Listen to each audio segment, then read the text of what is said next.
I'm suing my mother-in-law for what she did to my son. My boyfriend comes from this, been in the US since the Mayflower family. He's also super blonde and blue-eyed, which I never paid much attention to until I met his family. They're all really blonde, and they act like it's something they've earned. It's weird. They find a way to work into every conversation that it's so hard to go out in the sun and so hard to find clothes that look good on them because they're just so pale and blonde. In this way that makes it obvious that they're not actually complaining about it. You know what I'm talking about. All of my boyfriend's sisters went on to marry guys who look creepily just like my boyfriend and have their little blonde babies, and everyone's very happy in the family portrait. So as you might expect, they were a little miffed with my boyfriend hooked up with a New York Jew. It's me, hi, with tan skin and a bunch of dark brown curly hair. I don't look like them. I look like Oscar Isaac in a dress. His mom was always cordial to me, but there was definitely a different vibe between how she treated me and how she treats my boyfriend's brother's Claudia Schiffer knockoff girlfriend. Whatever, I didn't care. And after I got pregnant, whoops, she started being a little warmer towards me because people get excited when there's a baby in the mix. But she'd throw in a lot of little comments over the course of my pregnancy, moments where she'd just stop and sigh and say something like, I just hope he fits in with the family. I would usually just pretend I didn't know what she meant and say, oh, I'm sure he'll root for the Eagles just like you, or, you know he's going to love your pot roast, or whatever. And she'd just smile kind of blandly, like she does. Well, my son was born 5 months ago,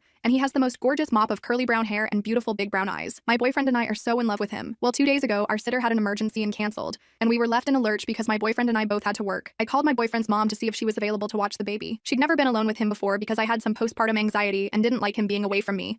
And honestly, because she'd always seemed a little cold and hands-off with my boyfriend's nieces and nephews, so I didn't think babysitting was really her thing. To my surprise, she was eager to do it, so I dropped the baby off there on my way to work. My boyfriend's shift ended before mine did, so he was going to pick him up in a few hours. Throughout the day, I got a few texts from my boyfriend's mom that the baby was doing great and having a good time. I was just about to leave work when my boyfriend called me and asked if I was on my way home. I said almost, and he said, you might want to hurry. He said he didn't want to tell me anything more over the phone, but assured me that the baby was fine. Obviously, I broke like 9,000 laws getting home as fast as I could. I ran in through the front door and my boyfriend was holding the baby, and he was blonde. Bleached out piss yellow straw dry blonde, with his beautiful curls completely destroyed and his hair sticking out in all directions like he'd been electrocuted. Worst of all was his eyebrows. They'd clearly been bleached too, and the skin around them was red and blistered. I started screaming and asked my boyfriend what the actual F had happened, and he said, my mother thought it would be a nice surprise, but she thinks maybe he had a bad reaction to it or something. I said, he had a normal reaction to bleach near his eyes. I couldn't believe that she would take her obsession with her family all looking like Northern European clones so far that she would injure my child. He was crying and clearly so uncomfortable, and I felt like the worst mother in the world for leaving him with her. I immediately took him to urgent care because I was worried about the burns that close to his eyes. They gave him an examination and said that thankfully his vision seems okay, but he definitely has chemical burns on his eyelids. My boyfriend said he was completely on my side and his mother was way out of line, but then he said, I'll talk to her. Talk to her? Number, she assaulted our child and could have blinded him. I told him that when he talks to her, he better just be telling her to lawyer up. He said if I sue his mother, he doesn't think our relationship will last. I said, there's the door.